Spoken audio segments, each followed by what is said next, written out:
अस्सलामु अलैकुम वरहमतुल्लाहि वबरकातुह। मेरा नाम मोहम्मद वसीम है। तलगंग से मेरा ताल्लुक़ है और मैंने जामिया में 2001 से लेके 2010 तक अल्हम्दुलिल्लाह पूरा यहाँ पढ़ा, दरस निज़ामी और 1 साल तमहीदी महद। 2010 के बाद कुछ दिन के लिए जब अपने घर गया, उसके बाद फिर अल्लाह ने यहाँ जामिया में बुला लिया।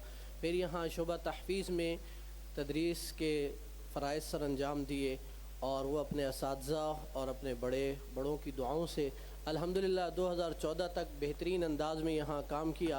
लेकिन कुछ घरेलू मसाइल की वजह से, परेशानियों की वजह से फिर यहाँ से असातिज़ा से 1 साल की रुख़्सत लेकर चला गया। घर वाले बीमार थे, असातिज़ा को सबको इल्म है उसका। तो यहाँ से जब जाने के बाद फिर मैं एक कंपनी में वहाँ काम किया इस्लामाबाद में। तो 1 साल काम किया, लेकिन अपने असातिज़ा से रब्ता रहा।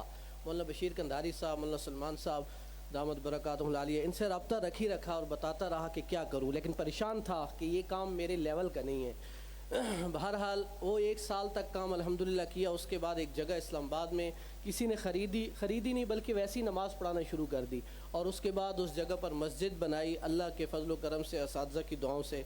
जो बाबा जी थे वो जगह देकर चले गए थे अमेरिका, लेकिन जब वापस आए और जगह मस्जिद बन गई और माशाल्लाह 3 मंजिला और बड़ी आबादी, वहाँ दरस हदीस भी, दरस फ़िक़्ह भी और दरस कुरान भी हुआ करता था। तो उसके बाद फिर उन्होंने ये किया कि मैंने उनको कहा मदरसा बना लें। उन्होंने कहा मदरसा हम नहीं बना सकते। पहले हम ही भर ली, फिर नहीं। मैंने कहा मैं ख़ुद अगर कहते हैं मैं ख़ुद जगह लेता हूँ, मैं बनाता हूँ। उन्होंने कहा ठीक है। लेकिन जब मैंने जगह ले ली तो उसके बाद फिर कमेटी, आपको पता है, वो भी कमेटी की जो सारी चीज़ें थी वो यहाँ हमें जामिया में पढ़ने के साथ साथ मौलाना बशीर यूसुफ़ कंधारी साहब रहमतुल्लाह अलैह ने बहुत वज़ाहत के साथ दौरे के साल में हमें समझाया था कि ये याद रखना कि बहुत मेहनत की। अब जैसे ही चूँकि वहाँ के लोग अल्हम्दुलिल्लाह मेरे साथ काफ़ी ताउन कर रहे हैं और करते थे, तो जैसे ही उन्होंने निकाला तो लोग सारे मेरे साथ 3 लोग थे उनके साथ। बहरहाल थाने तक बात गई, कोर्ट कचहरी तक। बिलाखिर मैंने उनको कहा कि हमारे असातिज़ा की ये तरबियत नहीं है कि मैं मस्जिद की वजह से लड़ूँ। लेकिन अब चूँकि एक पीछे जम्मे गफ़ीर था, एक दिन थाने में हम 100 लोग गए और दूसरी तरफ 3 बंदे थे।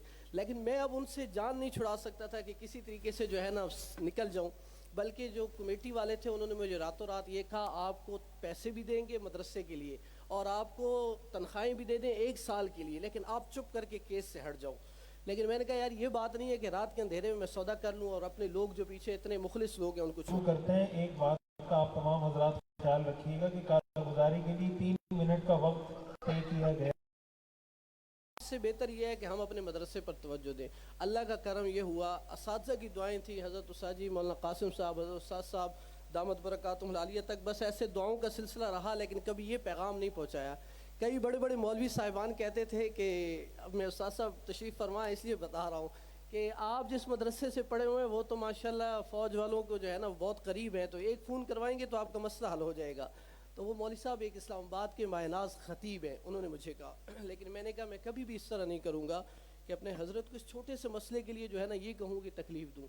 तो अल्लाह का करना ये हुआ अल्हम्दुलिल्लाह। अब इस वक्त में उसी टाउन में, गौरी टाउन इस्लामाबाद में मदरसा भी बन गया। अल्लाह ने मुझे मस्जिद की जगह भी दे दी, सारी चीज़ें। एक तो ये है कि अपने नाम है, कोई मुतवल्ली नहीं है, लेकिन अल्हम्दुलिल्लाह जामिया में आने और जामिया में रहने की बरकत से पिछली मरतबा का सिर्फ मैं एक वाक़या सुनाऊँ। हज़रत उस्ताद साहब की मजलिस थी, मजमा के तहत हम आए थे। मदरसा हमारा मजमा के साथ इल्हाक़ है अल्हम्दुलिल्लाह। तकरीबन 100 के लगभग तलब हैं, हिफ्ज़ की 4 क्लासें हैं और तकरीबन 100 के करीब नाज़रा के बच्चे हैं, इसी तरह स्कूल के बच्चे हैं।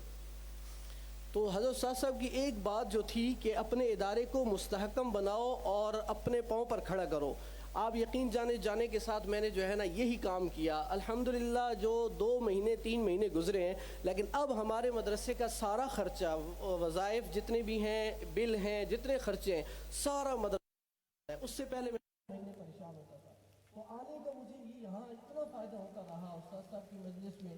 और सबसे बढ़कर फिर ये है कि जिस वक्त ये माहौल सारा सरगर्म था उस वक्त वहाँ भी लोग बहुत ज़्यादा बातें करते थे।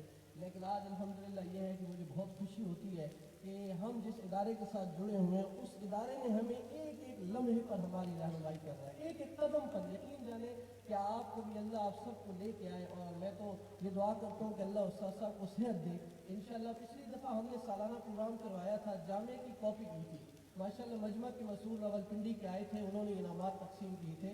काजी अब्दुल रशीद साहब आए थे, उसमें बयान किया था। تو الحمدللہ جتنے علماء آئے تھے وہ حیران ہو گئے تھے، حالانکہ مجھے ابھی ہوا 2 سال ہے، 2020 میں جگہ خریدی اور اب 2022 چل رہا ہے الحمدللہ حضرت استاد صاحب کی دعاؤں سے اور حضرت استاد جی مولانا قاسم صاحب دامت برکاتہم العالیہ کی دعاؤں کی وجہ سے اللہ نے اتنا فضل فرمایا کہ اس 5 مہینے کے اندر ہماری مسجد تعمیر ہوئی۔ آج تک جتنے بھی حضرات ہیں علماء اور سارے وہ کہتے ہیں اتنی جلدی نہیں ہوتے، لیکن یہ صرف بڑوں کی دعاؤں کا نتیجہ ہے۔ اب الحمدللہ ہمارے پاس جو تعلیمی شعبے چل رہے ہیں وہ فی الوقت 3 چل رہے ہیں، شعبہ حفظ ہے، شعبہ ناظرہ ہے اور اسکول ہے۔ الحمدللہ وہاں اس جامعہ کے نظم کو چونکہ میں یہاں پڑھا کے گیا تھا، اس کو وہاں لوگوں نے بڑا پسند کیا ہوا ہے اور الحمدللہ ابھی تک ہم نے داخلے روکے ہوئے ہیں کیونکہ جگہ کم تھی۔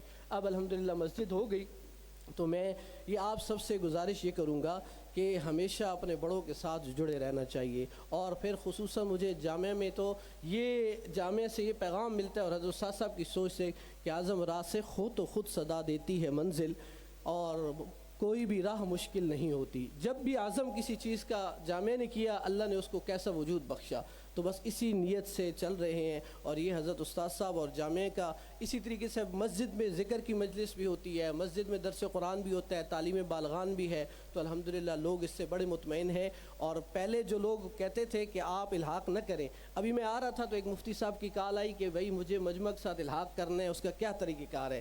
میں نے کہا انشاءاللہ ابھی تو میں جا رہا ہوں، واپسی آ کے آپ کو سارا طریقہ کار بتا دوں گا۔ تو یہ اس کے فوائد ہیں کہ جب انسان خاموش رہے اور کام میں لگا رہے تو پھر اللہ تعالیٰ مدد بھی فرماتے ہیں اور اس طرح کے نتائج آتے ہیں۔ اللہ تعالیٰ اس کو ہمارے اساتذہ کے لیے صدقہ جاریہ بنائے اور ہمارے والدین کے لیے، ہمارے جتنے بھی یہاں اساتذہ جہاں کہیں پڑھے ان کے لیے یہ نجات کا باعث بنائے۔ وآخر دعوانا الحمدللہ۔